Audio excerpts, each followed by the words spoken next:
Thermodynamics is governed by four laws: the zeroth, the first, second, and the third. The first law of thermodynamics says that energy can neither be destroyed nor created in a closed system. Energy can only be transformed from one form to another form. So I mentioned in the class that energy, when a system loses energy, the environment or the system surrounding it gains that energy and vice versa. So we will be using this principle in studying the specific heat. So remember what I told you about specific heat capacity. So the specific heat capacity is the energy that must be given, or heat energy that must be given to a system, which is 1 gram in weight, in order to increase it by 1 degree Celsius. I'm going to show you in a bit the setup that I have. I've used 5 different weights. They're all of different materials like tin, lead, zinc, and so on, aluminum, etc. So remember from the heating curve and the cooling curve, do you remember the cooling curve? The paper cup lost heat the slowest, and even slower than that, perhaps if any one of you tried with styrofoam is even better insulator. It does not let heat pass. So what I have done is I've used a styrofoam cup with a lid. Now this system loses the least amount of energy.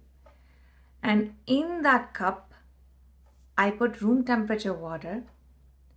And then what I have done is, elsewhere, I have heated up the metal. Let's say the test metal is the first one is aluminum. So I've taken aluminum and I drop it in boiling hot water. And in some time, remember what we spoke about thermal equilibrium? So the metal gains temperature as much as the boiling water.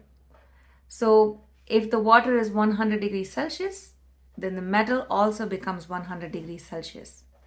So I take this metal, aluminum, which is at 100 degrees Celsius, and I drop it in the cup, which has room temperature water.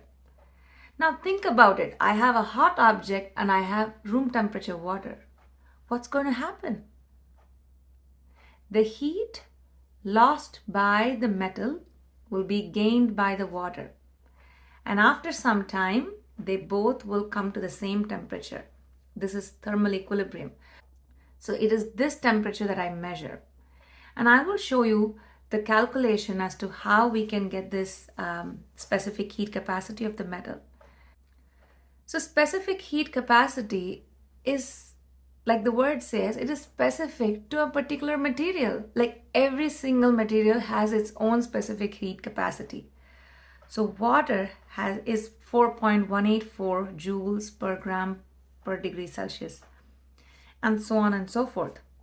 It is one of those substances that has a high specific heat capacity. What does that mean? It means that more energy needs to be pumped in to water in order to increase it by 1 degree Celsius. Let's say there is another material which has a lower specific heat, like land. Then it needs lesser amount of heat in order to increase the temperature by the same amount.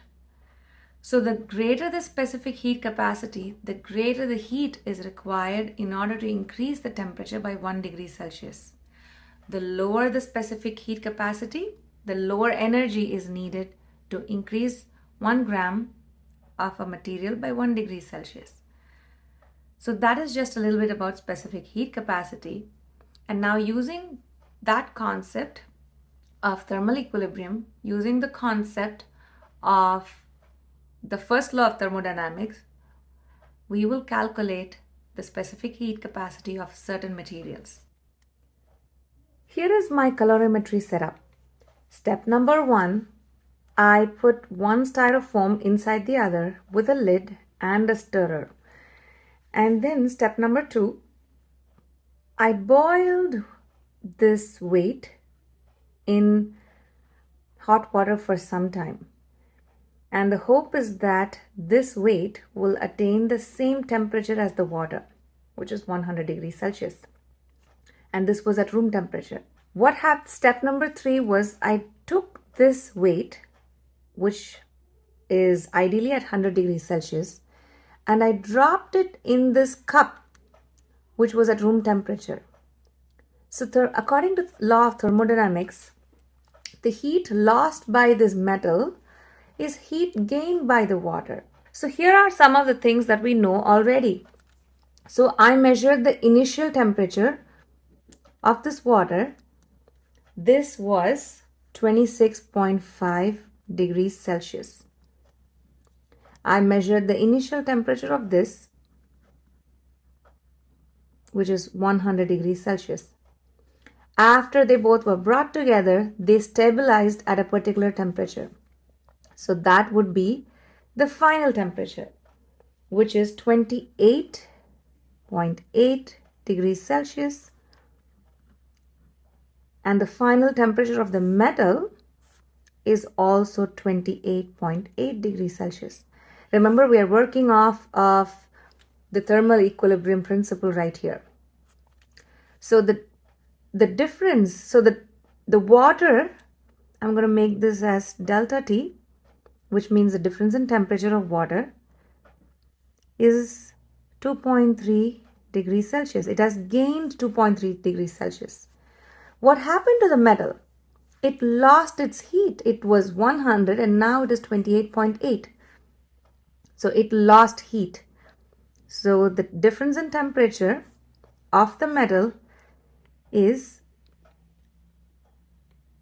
71.2 degrees Celsius.